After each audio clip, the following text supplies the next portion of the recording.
Efer bana bir cüde kabarmışım bilen ki görünecek geçeyni. Ama Hüseyin günden 400-500 metre aklimar bunları piyadeler beni. Çok gitmeyin, geçsen mezunlardan da reddi olmayın.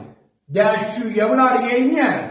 Giderin ders şu ağzına çukurdanın dempayı gideyin. Dempayı olmadı ayaklarını geçeceğiz. Ama bunları geçirmiş haliye. Bildiğin toymuyor ki eslen. Başka bir geçenler kalmadı. Bunları apararlar. Koşmak da hiç. Hak yok bunların olacak. Bunlar tiz gelirler. Yıkarlar yere binayı. Bildiğin bunların kaçayın dikkat edin. Kana babam mübarek olsun. Valla git ver baba ya. Bir tane 5 yıldan sonra hakkı varmış ya. Mekeften minnet. Külçeye yetmiyor, mesele yetmiyor, dersçiye yetmiyor.